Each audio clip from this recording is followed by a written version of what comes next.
अच्छा एजाज चौधरी साहब, मैंने ये फ्रेंच डॉक्यूमेंट्री फिल्म मेकर का जिक्र किया, वैलेंटीन हेनॉल्ट का। तो आप जानते हैं कि फ्रांस का एक बड़ा मशहूर अखबार है लिमोंड, तो इसने भी इसके साथ जो जुल्म हुआ इंडिया में, इसको गिरफ्तार किया गया। तो लिमोंड ने भी इस पे पूरा आर्टिकल लिखा है कि a young French man's nightmare trip to India, और फिर इसकी किताब का भी जिक्र किया है। तो आप ये नहीं समझते कि जो अमेरिका का जो मजहबी आज़ादी का जो कमीशन है, इसकी रिकमेंडेशन पे अमल दरामद होता है या नहीं होता? लेकिन अगर ईयू कंट्रीज़ में आवाज़ बुलंद की जाए और इस किताब की रोशनी में कोई मज़ीद पाकिस्तान जो है वो सफारती कोशिश करे, तो कम अज़ कम ईयू कंट्रीज़ जो हैं वो भारत पर कुछ ना कुछ दबाव डाल सकते हैं कि आप अकलीतों पर जुल्म सितम बंद करें। जी बहुत शुक्रिया। मैं इस कमीशन जो है यूएस का, उसके ऊपर बाद में आता हूँ। यूरोप वाले पे पहले बात कर लेता हूँ। ये जो साहब हैं, इन्होंने एक बड़ी जुर्रतमंदाना काम किया है कि भारत का वो चेहरा दिखाया है जो दुनिया को देखना चाहिए था।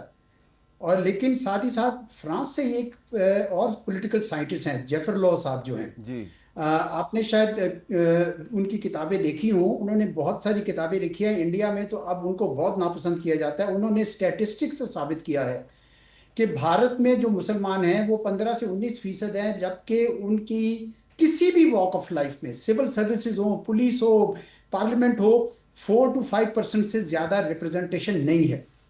और उन्होंने बाकायदा पूरी के पूरी वहां डॉक्यूमेंट्रीज बनाई हैं उसके ऊपर, वो भी बहुत काम हुआ है। और यूरोपियन यूनियन, अगर आपको ये भी याद हो, ये तो रही है वहां पे, नगमाना साहबा तो हमारी एम्बेसडर रही है यूरोपियन यूनियन में।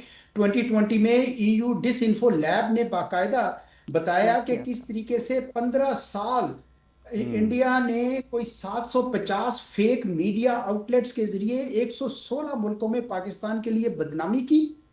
और उसमें उन्होंने कई डेड पर्सनैलिटीज के ट्विटर अकाउंट्स को इस्तेमाल किया। और ये सब का सब वहां पे उस उसमें डॉक्यूमेंटेड है। और उसमें ये इसी तरह था, जब आप जनीवा जाते थे तो फ्री बलूचिस्तान के कैसे जी लग जाते थे वो, तो ये सब पैसे रॉ देता था। और इससे मैं लिंक करता हूं अब आपको, ये कमीशन जो है, ये वैसे तो 1998 से रिपोर्टें दे रहा है, कोई इसकी परवाह नहीं करता है, हम भी क्रिटिसाइज करते रहे। लेकिन पहली दफा उसने ये जुर्रत का मुजाहरा किया है कि रॉ को और आरएसएस को बैन भी किया जाए और अमेरिका में इसकी एंट्री बंद की जाए। ये वही है जो आपको याद है कि मोदी साहब के ऊपर भी इस किस्म जी का भी बैन लगा था। इनकी एंट्री बैन लगा गुजरात रहा की था। बात है। और मैं आपको बताऊं कि ये दोनों जो तंजीमें हैं, जो आरएसएस है, 2006 से 2008 तक बाकायदा एक वेव चलाई थी इन्होंने खून रेजी की। और मैंने पूरी अपनी किताब जो आपके प्रोग्राम में जी जी डिस्कस हुई थी, मैंने उसके चैप्टर 4 में डिटेल से डिस्कस किया हुआ है इंडिया के सोर्सेज से, कि इन्होंने आरएसएस में स्वामी असीमानंद जैसे लोगों ने किस तरीके से लोग खून बहाया था। इसी तरीके से जो एक वेव चलाई है और रॉ ने, वो 2020 से 2023 तक उन्होंने चलाई है, जिसमें उन्होंने पूरी दुनिया जी में कत्लो गारत की।